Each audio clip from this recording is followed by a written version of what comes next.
Nos gustaría, además de felicitarlo por todo su trabajo, decirle que estamos más que honrados que haya venido a visitar este humilde espacio. Para nosotros realmente es un honor contar con su presencia y sus enseñanzas. Es un gran referente para muchos que lo seguimos hace tiempo. Y nos pareció importante hacer este vivo y ya con esto cederle la palabra a usted para que pueda exponer libremente como desee, porque muchas veces hemos visto que las personas están atrapadas en una coyuntura política. Si entendemos que las necesidades económicas, las necesidades políticas, las necesidades sociales hacen que los seres humanos entren en una vorágine que en el día a día intentan resolver sus problemas atendiendo siempre a los fenómenos. Pero pocas veces hay una actitud crítica en repasar la historia, en ver cuáles son los problemas que hay detrás y en ver cómo es el proceso que nos ha llevado a estar como estamos hoy. Incluso hemos visto que hay un proceso mediante lo que se conoce actualmente como el globalismo, pero que ya se viene pergeneando desde revoluciones de siglos pasados, un atentado constante hacia lo que se conoce como la sociedad occidental. E incluso el mayor atentado es creer que es posible construir una sociedad occidental sin la cristiandad. Así que en este sentido nos pareció más que oportuno contar con sus conocimientos, con sus enseñanzas, para que nos digan ¿por qué importa la cristiandad en la sociedad occidental? ¿Por qué importa la cristiandad en el mundo? ¿Y por qué es necesario conocer cuál ha sido el pasado de la iglesia, qué rol jugó la iglesia en la constitución de nuestra sociedad y qué perspectiva hay a futuro en esta cruzada en la cual los cristianos creen que se puede servir a dos señores, los cristianos creen que se puede servir a la iglesia y a Dios, pero al mismo tiempo estar subsumido en ese sistema productivo, consumista que ha atomizado al individuo y que se ha puesto de manifiesto en la actual pandemia. Bueno, voy a tener que anotar las preguntas porque si no me voy a olvidar en qué orden seguirlas, pero en todo caso me vas corrigiendo y me vas apuntando. Eh, yo humildemente voy a dar mi opinión. Yo digo, no tengo acá, digamos, no es dogmático lo que voy a decir, simplemente voy a tratar de enseñar lo que yo he aprendido, ¿no? En ese sentido, me considero un aprendiz de los grandes maestros que hemos tenido, gracias a Dios, en el mundo católico, en el mundo occidental, porque uno se para como en los hombros de gigantes, simplemente. Entonces voy a repetir lo que la Iglesia nos ha enseñado, los grandes pensadores han enseñado. Vamos a la primera, respecto a la cristiandad, porque mucha gente quizás tiene en cuenta hoy qué significa ser cristiano, pero no sabe exactamente qué significa esto de la cristiandad, ¿no? Quizás a algunos les suena muy fácil el término cristiandad. Bueno, la primera cosa que hay que decir que es la palabra con la que se mencionaba o se conocía Europa más o menos hasta el Renacimiento. La cristiandad, o mejor dicho, Europa era la cristiandad, ¿no? A partir de las rupturas protestantes se comenzó a llamar más bien con este fenómeno con este nombre de Europa, a partir de la ruptura o del nacimiento de las naciones modernas, si queremos. Pero cuando uno lee en los libros antiguos, por ejemplo, en los libros medievales o en los libros del primer nacimiento, se encuentra con que Europa era llamada así la Christianitas, la cristiandad.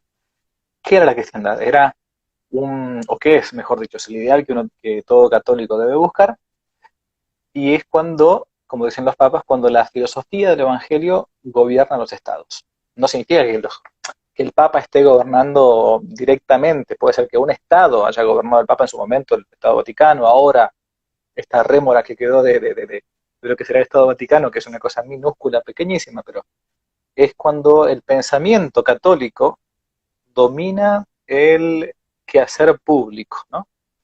No solamente el ámbito privado, por ejemplo, el padre Alfredo Sáenz, estoy repitiendo lo que desde chiquito he escuchado.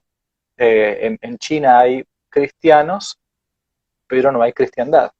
Hay gente que cree en Cristo, sean católicos o sean protestantes, pero el Estado es comunista. En cambio, por ejemplo, en la Edad Media había gente que era cristiana y a su vez el Estado mismo, para decirlo de algún modo, o la cosa pública también estaba empapada de los valores cristianos. Quizás algo parecido, para no irnos muy lejos, podría repito, algo parecido, análogo, no exactamente igual, podría verse en algunos países modernos, como por ejemplo Polonia. Hoy en día, quien haya estado, yo tuve la gracia de estar un par de veces en Polonia, no significa que sean santos, o sea, no se refiere a eso, pero hay una cultura cristiana.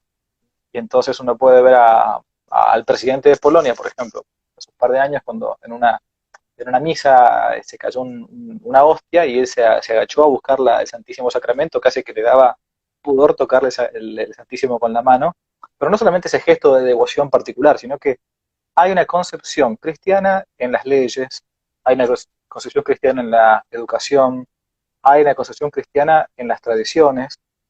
Ven, es eso lo que se llama la cristiandad, ¿no?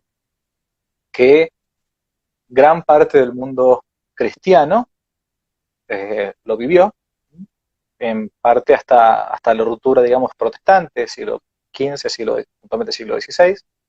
Después eso se trasladó hasta estas costas, ¿no? Hasta la cristiandad casi como que se trasplantó de España o de Portugal a estas costas americanas, y acá subsistió un poco más ese régimen de cristiandad. Yo justo hace poquito estaba leyendo un libro precioso del padre Perramás sobre, se llama así, algo así como la República de Platón y los guaraníes, ¿no? Y él explicaba cómo los primeros jesuitas, los primeros evangelizadores acá en las tierras de Misiones, de Paraguay, nuestro país, y Argentina y Paraguay, habían instaurado un régimen de cristiandad en las reducciones jesuíticas. O sea, habían trasladado lo que habían visto, lo que habían vivido en Europa hasta estas tierras. Pero poco a poco después esa cristianitas, esa cristiandad, se fue perdiendo. Y se fue perdiendo porque hubo un cambio, una modificación en la historia misma de la cristiandad o de Europa. A partir de las revoluciones protestantes, la misma religión católica se fue parcializando, se fue localizando. Entonces ya no era un referente, el Papa, el que con su autoridad en cuanto a la fe y la moral, ¿no? Con sus errores políticos y con sus vicios personales, y con algunos papas en el infierno clarísimamente que debe haber, pero ya no era el Papa el que dirigía la cuestión moral, ¿no? Tanto en la justicia, en el orden social, en la educación, sino que era cada rey. Entonces cada rey del suelo, así como es, hay una frase que la digo en español, así como es el rey, así será la religión, ¿no? Entonces Enrique VIII, 1530 en Inglaterra, Martín Lutero, con toda la revolución protestante en Alemania, y después todos los burgueses alemanes que tomaron las parcelas de la iglesia y comenzaron con la religión local, que es hoy por hoy el llamado luteranismo, con todas sus derivaciones. Y así poco a poco fue la ruptura de la cristiandad. Bueno, después tenemos que llegar ya a los siglos posteriores, a las grandes persecuciones, ¿no? La Revolución Francesa, esa revolución iluminista, liberal, masónica, que no solamente que quiso perseguir el cristianismo, sino que también quiso perseguir la religión en general, ¿no? Bueno, hasta nuestros días, que ya es no solamente que no hay cristiandad, salvo, como digo, una analogía, como puede ser en Polonia, Hungría, por ejemplo, sino que tampoco hay cristianos. O mejor dicho, hay gente que se dice cristiana, pero que en realidad el cristiano tiene el nombre. Eh, bueno, más o menos es una acotada síntesis de lo que es el concepto de la Iglesia Católica de cristianitas, la cristiandad, y cómo poco a poco se ha ido perdiendo. Me preguntabas algo más también vos, ¿no? Así es, luego de este repaso histórico, viendo justamente cómo se origina el término cristiandad, una duda muy recurrente en muchos, especialmente en aquellos que están adherentes a lo que se podría considerar como la lucha contra el progresismo, es desconocer cuáles han sido los valores o cuál fue el rol civilizatorio que tuvo la Iglesia en el mundo. Recordemos que el Imperio Hispánico, en efecto, estuvo gran posicionamiento estratégico y político, tanto en Europa como en América, que ocupó prácticamente toda América, e incluso llegaba a Filipinas. Por eso se lo conoce también como el imperio donde nunca se ponía el sol. Así que, ¿qué tuvo de característico esta cristiandad en su proceso civilizatorio de Occidente? Recordando, y quiero hacer una alusión particular, que todos saben mi corriente de filosóficos, mis ideas, que la iglesia llega a América con la Biblia, con universidades y con hospitales, mientras que otros imperios tan vanagloriados en la actualidad ingresan a China con guerras y con opio. Por eso siempre aclaramos que es prudente conocer estos conceptos antes de embarcarse a luchas políticas en la coyuntura, desconociendo qué venimos arrastrando culturalmente. Mira, yo, bueno, por mi condición de sacerdote, siempre uno juega con la de perder. ¿En qué sentido? En que cuando uno se encuentra con gente que no es católica o que no es creyente, uno tiene que como demostrarle que uno sabe, ¿no? Entonces, yo no tengo problema en discutir con alguien si tiene intenciones realmente de conocer la verdad. Y cuando uno se encuentra con mucha gente que a veces ha perdido la fe o se ha alejado de la práctica religiosa por distintos motivos, una de las primeras cosas que uno ve es que se le ha atacado la fe a esa persona o comienzan a hablar en contra de la iglesia, no tanto porque están en contra de un dogma puntual, o no te lo dicen así por lo menos, pero comienzan con ciertos clichés típicos que han escuchado en la universidad, que han escuchado en un colegio, o que han escuchado o que han visto en alguna película. Y estos clichés son de tipo histórico, más que de tipo dogmático o moral. Es decir, se utilizan, a mi juicio, humildemente, creo, se utilizan a veces excusas históricas para intentar como justificar la propia vida. Entonces yo, ¿por qué voy a tener que, qué sé yo, no sé, serle fiel a mi mujer, ¿no? Si la iglesia tal cosa. ¿Por qué no puedo yo convivir con mi novia, por ejemplo, ¿no? Si, ¿qué esto de los mandamientos y que eso, fíjate, si los curas son todos unos pedófilos, fíjate lo que fue la Inquisición, y fíjate lo que fue la esclavitud, fíjate lo que fue el genocidio en América. Es decir, se ataca la fe a partir de la historia. Entonces, te agradezco la pregunta porque es un punto de partida importante que mucha gente, incluso universitaria, que puede tener un título, digamos, en X universidad, en X ciencia, muchas veces no conoce. Por ejemplo, la gente no conoce que la universidad es un invento de la iglesia. No fueron los chinos, no fueron los árabes, no fueron no sé, los bárbaros de la India. Es un invento de la iglesia. La gente no sabe que la iglesia fue la constructora de los hospitales. No existían los hospitales en Grecia, no existían los hospitales en Roma. Era una cuestión de salud privada, digamos, una cuestión privada. Estaba privatizada la salud. Vos llamabas al médico y iba a tu casa. Y si vos eras pobre, eras indigente, no tenías cómo, bueno, lo lamento muchísimo, había que morir. Todos tenemos fecha de vencimiento, dirían. La gente no sabe que fue en la época de justamente 1400, 1300, puntualmente más de 1300, con los templarios que se inventaron los bancos, con las letras de cambio. ¿Para qué? Para no llevarse todo el dinero, digamos, hacia la zona de las cruzadas. La gente no sabe que fue la iglesia la que revalorizó y elevó el papel de la mujer. Uno, cuando uno discute con alguien medio pro-feminista o feminista del todo, basta con citarles el misal, ¿no? El misal es el libro que usamos los curas para la Santa Misa, ¿no? En la Santa Misa inmediatamente citamos a los mártires, ¿no? Lucía, Anastasia, Águeda, Inés, Cecilia, las primeras mártires del cristianismo, ¿no? Eran mujeres, están citadas en el misal, en el llamado canon, el canon romano, en la Santa Misa. La gente no sabe que revalorizó el papel no solamente de la mujer, sino que después la ensalzó al punto tal de que fue una madre, una mujer, la que tuvo al Hijo de Dios, la Virgen Santísima, nuestro Señor Jesucristo. La gente no sabe que fue la iglesia la que terminó con la esclavitud. Yo me he dedicado un año entero, algún día, si Dios me da tiempo, la verdad que voy a intentar hacer un pequeño video sobre cómo fue el desarrollo y la abolición de la esclavitud a partir de la iglesia. Y basta hacer un ejemplo tonto. Ahora estamos con el famoso, el tema, la vida de los negros vale, ¿no? Este famoso eslogan en Estados Unidos a partir de la muerte de este hombre. Bueno, en fin, esto es algo elemental y muy fácil de darse cuenta. Eh, en lo que es la colonización o la conquista de Norteamérica y la conquista de Hispanoamérica o Iberoamérica, podemos ver ahí muy, muy, muy claramente la diferencia de concepción cristiana existía. Concretamente, claramente que nadie va a negar que los conquistadores que venían a América venían solamente a evangelizar. Habría que ser una especie de rusoniano estúpido pensando que el buen salvaje somos todos. No, no, no, al contrario, todos tenemos nuestras pasiones. Nadie se hacía un mes y medio de ida, un mes y medio de vuelta por el Mare Tenebrosum para que nada más que mostrar la cruz y el rosario. Eso lo puede ser un misionero, la gente que dejaba a su familia. Pero sí tenían dentro de sí, a pesar de sus pecados, a pesar de los excesos que van a cometer también algunos de ellos, esto no lo puede negar uno, sí tenían ese afán de evangelizar.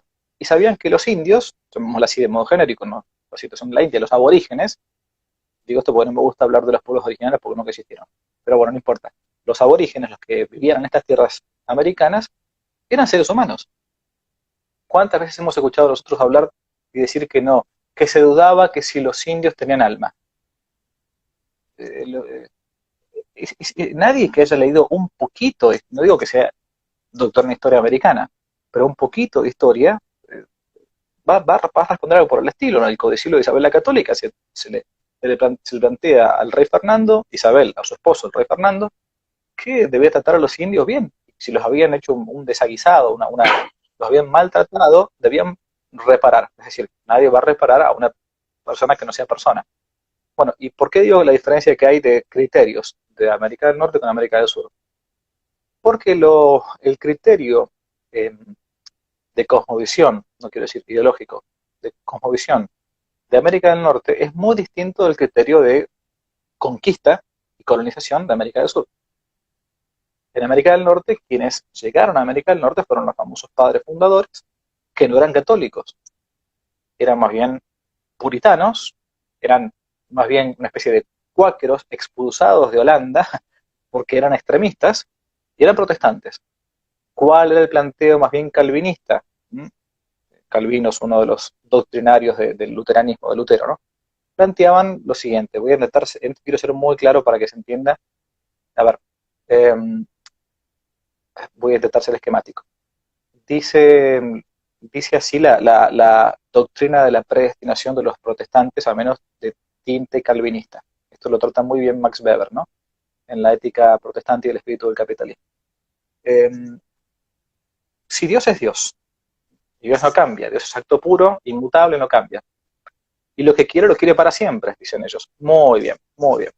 Por lo tanto, si Dios lo quiere para siempre, tiene que haber, decía Calvino, algún signo en esta vida de que si Dios nos quiere para siempre en el cielo, ya nos vaya mandando pequeños signos aquí abajo en la tierra.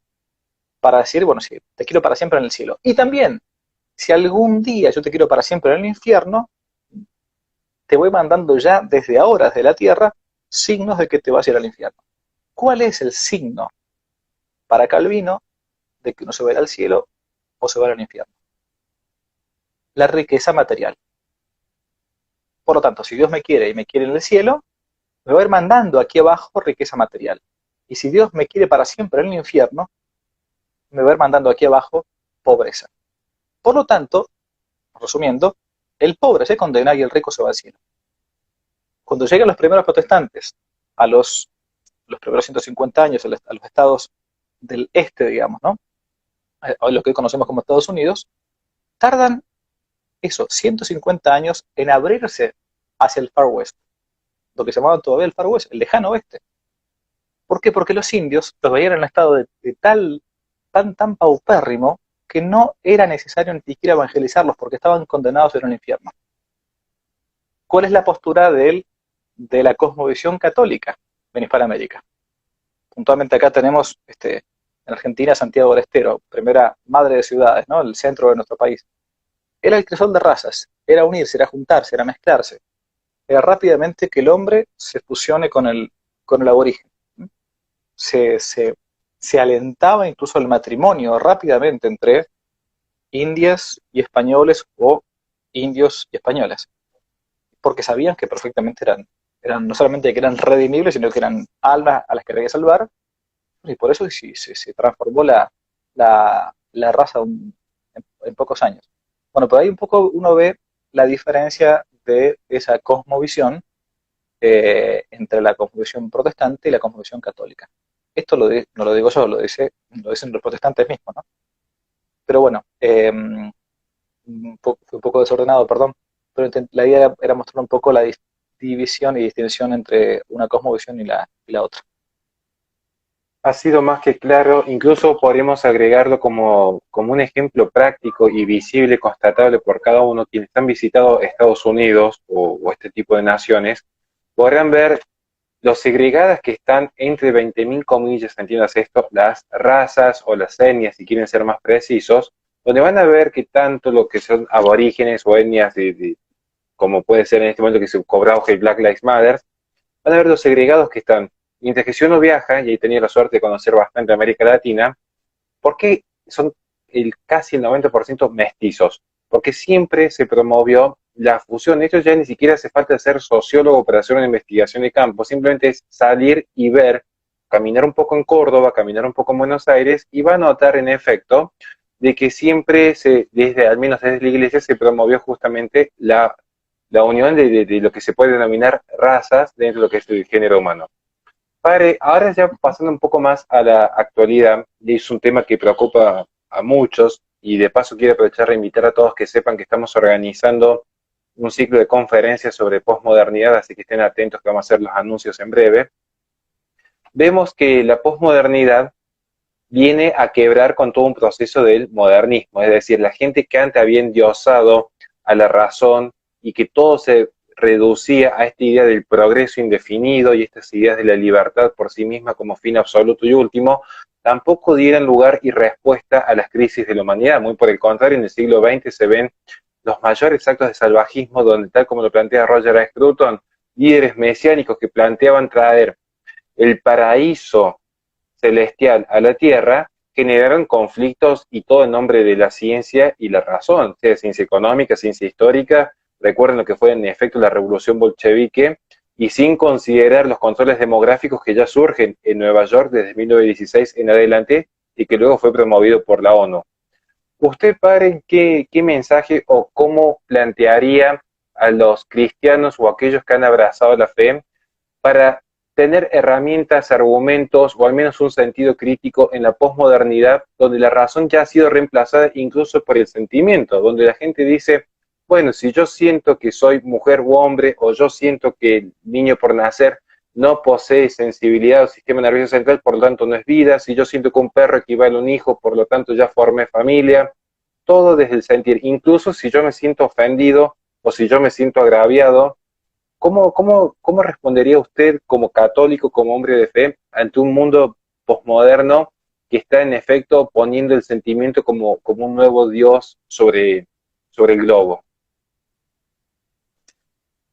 Mira, hay un libro, yo leí hace muchísimos años y últimamente lo estoy recomendando bastante porque, bueno, porque siempre es nuevo, de un gran teólogo argentino que fue el padre Julio Membiele. Membiele se escribe. Y se llama eh, El comunismo en la revolución anticristiana. Ese libro es un libro cortito que, estrictamente hablando, habla del comunismo, pero no solamente del comunismo.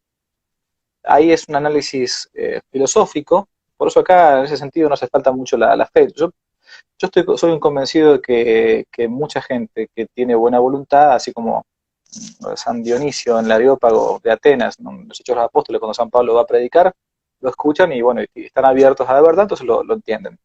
Incluso esto para gente que no tenga fe.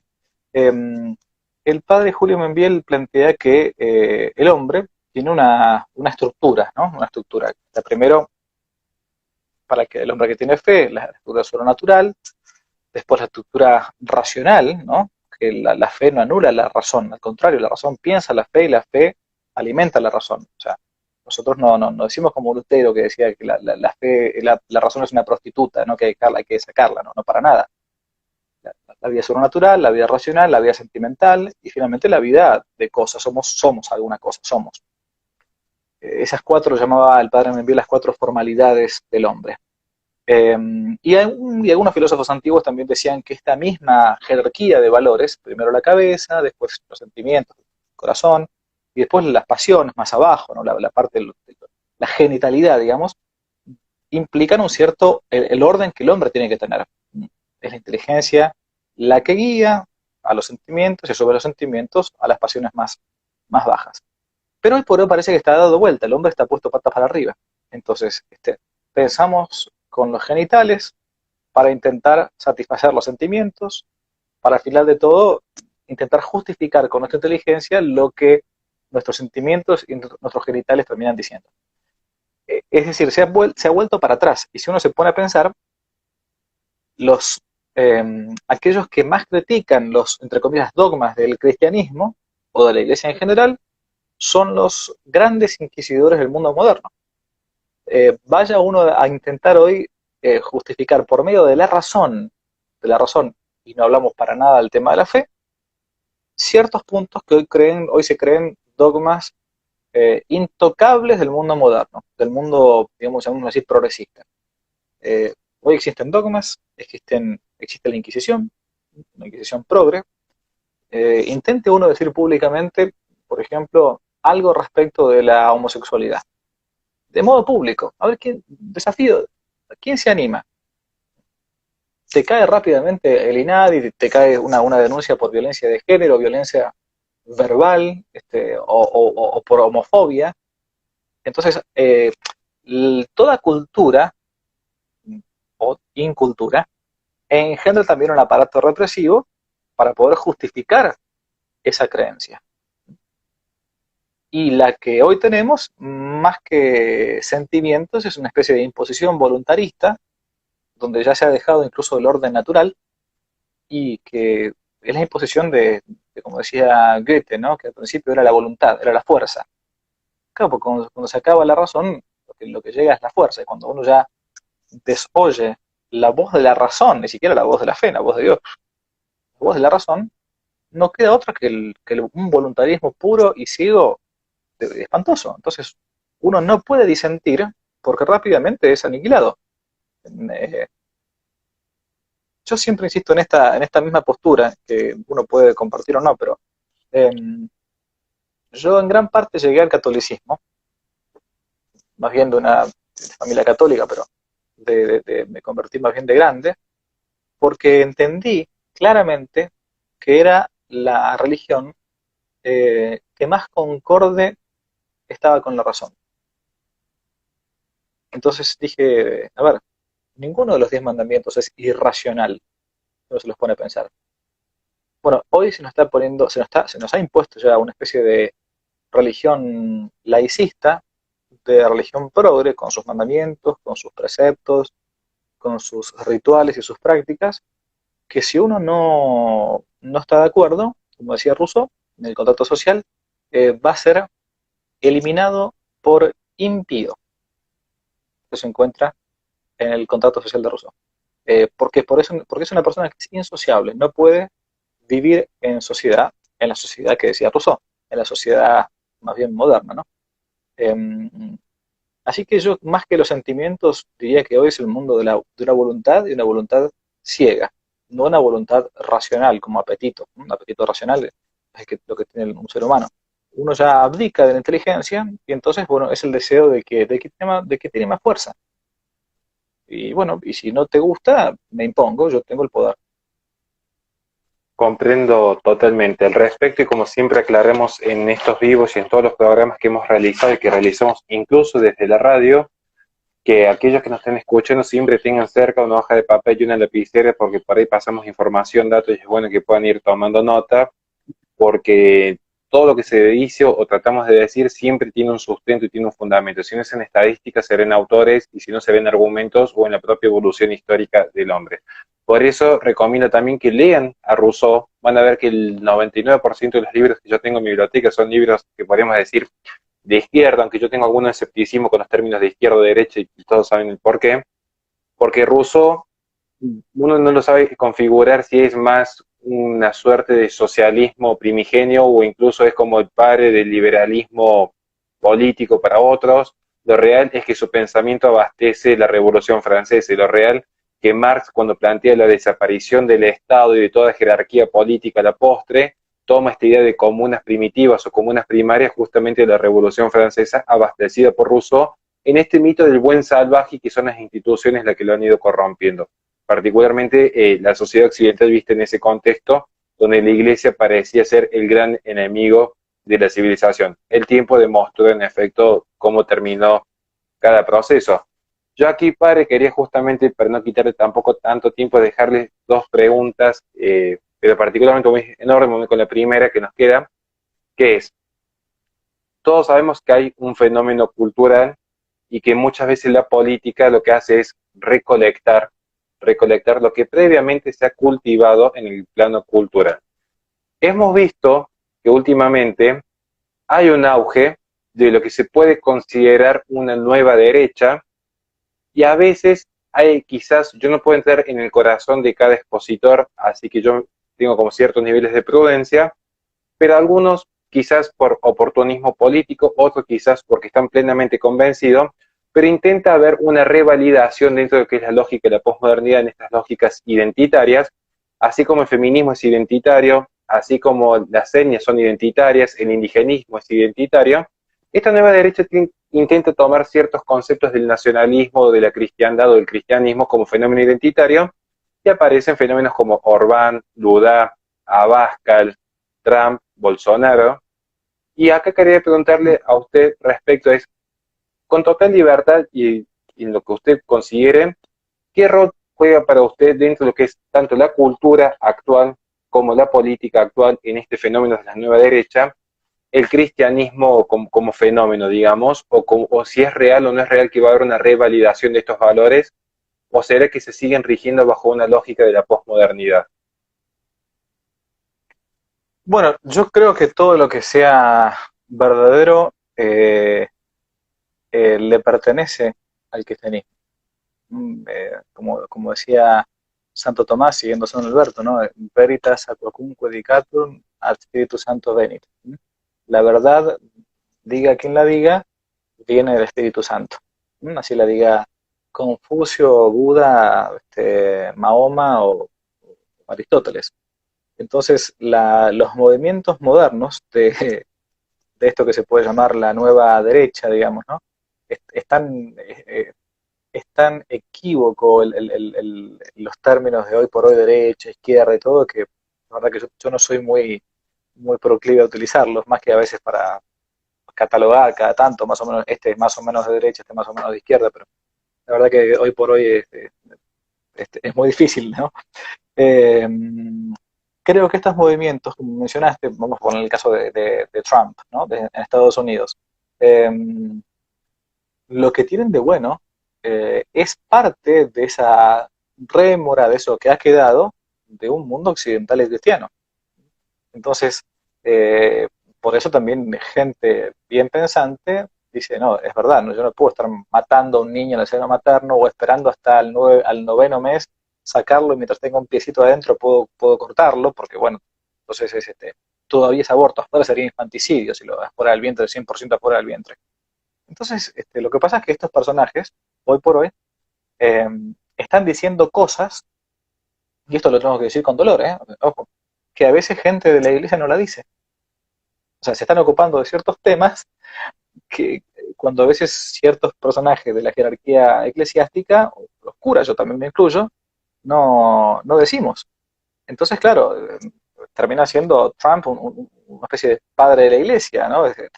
Y duda de lo mismo, y Bolsonaro lo mismo, o sea, dicen dos o tres verdades, y claro, entonces como la verdad es connatural al hombre, el intelecto humano reposa, descansa en la verdad, como cuando uno hace un problema matemático y, lo entendí, qué bueno, buenísimo, ¿no? ¿Qué pasa con esto? Es más, soy un convencidísimo de que la inmensa mayoría de la gente piensa bien y no ha perdido todavía el sentido común. Lo que pasa es que esa minoría ruidosa, galopante, es la que parece que nos quiere imponer, bueno, que son muchos más ellos. No, al contrario. La gente normal de la calle sabe que el matrimonio es de un varón y una mujer. O sea, ¿de qué estamos hablando? Pueden preguntar a la gente normal. Vamos a La Matanza a preguntar a ver qué opinan de estas cosas. Vamos a un lugar de gente normal, de gente que no ha perdido el sentido común, que no está ideologizada. O sea, legamos del mundo, entre comillas, universitario, de la cátedra universitaria. La gente normal piensa normalmente.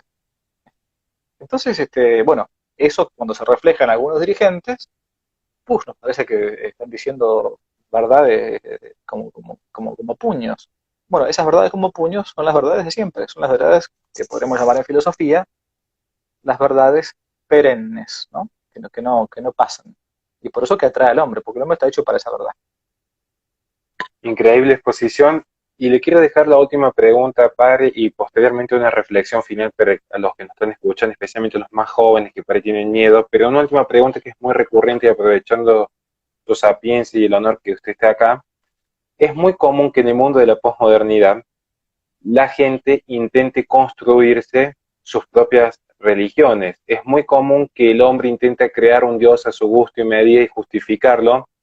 Y uno cuando intenta demostrar que, como bien dijo usted, o sea, la verdad es la verdad independientemente de quién la diga, muchas veces se dice, no, porque yo prefiero crear mi propia verdad, o esta es la verdad y la iglesia está totalmente equivocada, porque mira, la iglesia es un cúmulo de comunistas.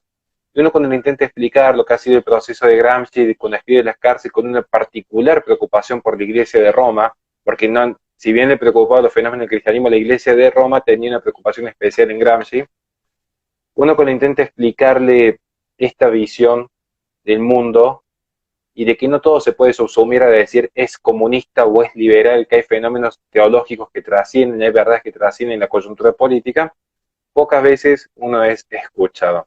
Así que en ese sentido me gustaría preguntarle finalmente, padre, es ¿cómo responde usted cuando en pleno auge de la posmodernidad y en decadencia de Occidente, donde las iglesias han pasado a ser más un museo que aquellas viejas abadías sobre las cuales se construían sociedades, y de paso aclaro, las mujeres pueden llegar a ser abadesas, tanto que hablan de que la iglesia oprimía a la mujer, repasemos un poco de historia? ¿Cómo responde usted ante esta decadencia occidental cuando se plantea que en realidad la iglesia es cómplice, que la iglesia es comunista, que la iglesia es socialista, que la iglesia es enemiga del bienestar y de la producción y del buen augurio de los pueblos? Bueno, que la iglesia es comunista, primero, la iglesia no es ni comunista, ni liberal, ni de derecha, ni de izquierda. La iglesia es católica, entonces es universal. Eso es el primer apelativo que le decimos, creo en la iglesia que es una santa católica apostólica. Que haya curas comunistas, que haya curas liberales, que haya obispos, que haya habido papas más cercanos a una ideología que a otra, totalmente de acuerdo. Es cuestión de, de- de historiografía, de conocer algo de la historia de la iglesia. Eh, los movimientos católicos, la acción católica en Argentina, hablo de acá lo que más quizás los oyentes más conozcan. La década del 70 en Argentina, con todo lo que fue la subversión, la guerrilla marxista, nació en gran parte en las parroquias. Todo lo que fue el movimiento de montoneros, la agrupación montoneros, peronistas, ¿no? Más bien nacionalistas de izquierda, eso eran montoneros, nació de curas tercermundistas, de curas que adherían a una cosa que se llamaba la teología de la liberación. Hoy ya eso casi directamente no existe, hay una cosa un poco más lavadita que es la teología del pueblo, como le llaman, pero uno habla con yo tengo gente amiga que era ex montoneros, guerrilleros, terroristas, y ellos salían de las parroquias. Entonces, ¿había curas que eran comunistas? Sí, había curas que eran comunistas. ¿Que la iglesia ha sido comunista? No, así como tampoco ha sido liberal. Bien, algunos integrantes sí. La iglesia santa no por los miembros, sino por su fundador, nuestro Señor Jesucristo, Dios hecho hombre. Y que la iglesia ha sido enemiga del desarrollo y del capitalismo, basta verlo en la historia. Lo que recién decías antes, los monasterios. ¿Qué eran los monasterios? Cualquiera que haya viajado alguna vez a Europa y haya visitado un monasterio, aparte de visitar el monasterio, que hoy puede estar activo como monjes o puede estar como una especie de museo, miren la ciudad que está alrededor del monasterio. Esa ciudad que está alrededor del monasterio no existía antes del monasterio, porque la vida monástica, desde San Benito y después San Bernardo en adelante, fueron focos económicos, fueron focos de construcción de ciudades y de pueblos. Entonces, bueno, acá no voy a poner hablar sobre el tema de los inventos de la iglesia, pero la iglesia nunca estuvo en contra del capital. Dije que fuera creadora de los bancos. ¿Cómo va a estar en contra del capital?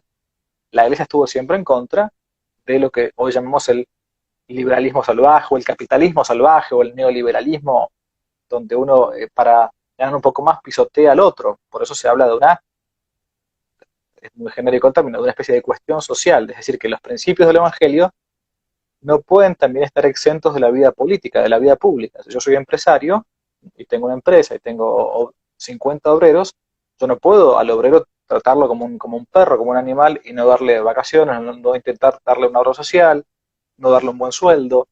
Eso es, pero es un principio que emana de los principios cristianos, del amor al prójimo, ¿no? Yo no puedo dejarlo como si nada. Obviamente que muchas de estas cosas se han prostituido, se han bastardeado, entonces ahora algunos católicos, incluso jerarcas, plantean que, bueno, hay que subsidiar a todo el mundo. No, la iglesia no. Pero a ver, está en San Pablo, que no quiere trabajar, que tampoco coma, ¿no? Y el obrero merece su salario. Entonces uno podrá ayudar por cierto tiempo, pero mantener gente a propósito y crearles un vicio, y esto está mal.